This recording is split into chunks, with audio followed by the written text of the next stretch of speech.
Bonjour à toutes et à toutes, amis potagistes. Aujourd'hui nous sommes le 5 juillet 2021, toujours dans le Tarn-et-Garonne, et nous allons faire un petit tour du potager.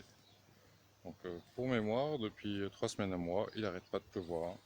On a de jolies journées d'ensoleillement comme aujourd'hui, même des fois un peu trop parce que j'ai mes plants qui commençaient à sécher à un moment donné. Alors ce qui est paradoxal, c'est que la racine était saturée d'eau, la feuille était en train de sécher.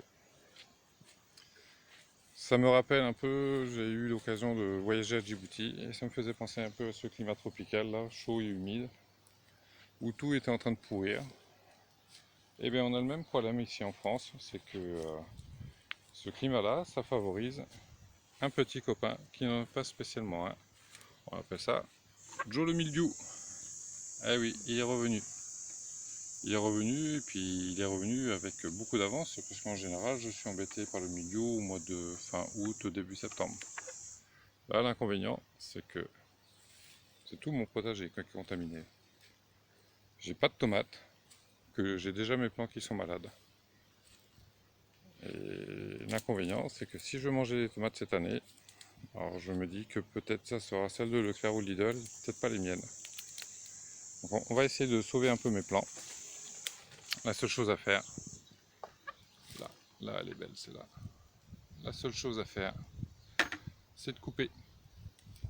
C'est de couper les branches qui sont contaminées. Voilà. Et comme je garde mes gourmands, ben on va voir si mes gourmands, où j'ai des fleurs en bon état et le reste de la plante qui n'est pas trop en mauvais état, ben me fait des tomates. Là on peut voir que ben, malheureusement la branche où il y a les tomates qui sont pas mûres, ben, je vais être obligé de les retirer parce que mes tomates ne vont jamais mûrir vu que la branche va mourir.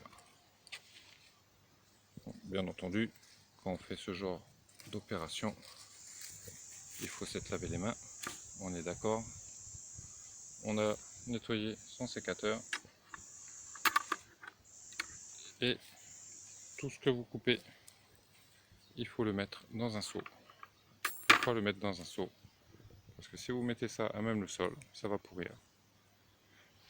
Le mildiou, c'est un champignon. Comme tous les champignons, il a des spores. Ces spores-là, si vous les laissez à même le sol pourrir, les spores vont se réfugier dans la terre.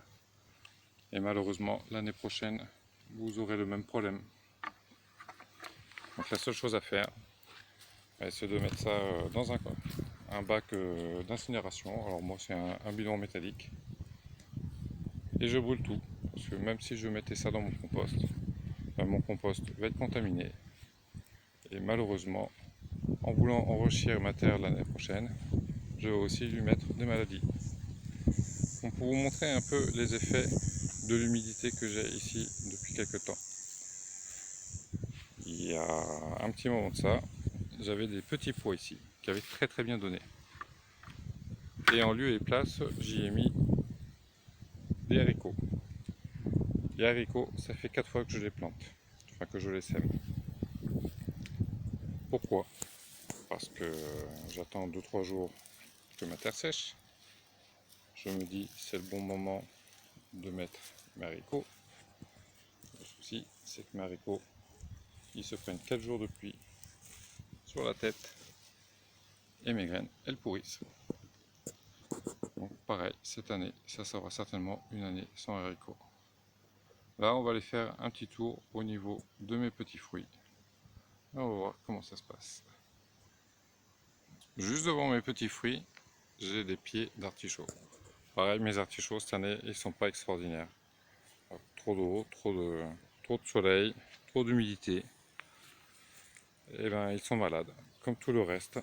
Donc j'ai beau avoir fait petite pulvérisation avec de la bouillie bordelaise, ben, ça n'a pas donné ce que je voulais. Une fois que j'aurai fait le tour de mon potager, que j'aurai coupé tout ce qui est malade, je vais lui mettre une petite décoction de purin d'ortie. Alors, purin d'ortie, ça a des comment dire, capacité antifongique extraordinaire et en même temps d'engrais. Donc si en même temps de guérir mes pieds, je vais pouvoir les renforcer au niveau des nutriments, pourquoi pas. Ma précédente vidéo, je vous avais dit que j'avais essayé de récupérer des graines de framboise sur une framboise comme celle-là, hein, prête à manger. Et finalement, j'en ai laissé sécher quelques-unes sur le pied. Et je me suis dit que ça serait peut-être pas plus mal pour récupérer les graines. Et effectivement, les graines sont beaucoup plus accessibles. Donc je vais essayer, puis ça sera l'expérience du moment. Je sèmerai des framboisiers. Peut-être un des rares fous sur Terre à vouloir semer des framboisiers. Voilà, amis potagistes. Bon, c'était juste un petit tour de désolation. C'est vrai que cette année, c'est pas une année extraordinaire. Au niveau climatique, c'est exceptionnel. Exceptionnel, pas dans le sens du bon sens. Et malheureusement, il va falloir s'adapter et puis faire en sorte que on fait comme on peut. Ah si, mon petit dernier, lui par contre, l'humidité, ça ne le dérange pas. Le figuier de Barbarie, là quand je vois les pousses qu'il me fait, là mon figuier, il se porte bien aussi. Hein. Bon, je ne mangerai pas de tomates, j'aurai peut-être des figues. C'est pas pareil. Après, on va peut-être inventer une recette de figues farcies, c'est peut-être bon, à la place de la tomate. Voilà, amis potagistes, je vous souhaite une bonne journée à toutes et à tous. N'hésitez pas à vous abonner, à mettre un like si ça vous plaît, de mettre un petit commentaire, ça fait toujours plaisir. Surtout pour mon petit garçon qui suit quand même bien la chaîne. Il est en train de préparer un sujet d'ailleurs. Et voilà, bonne journée à tous. Au revoir et bonne journée.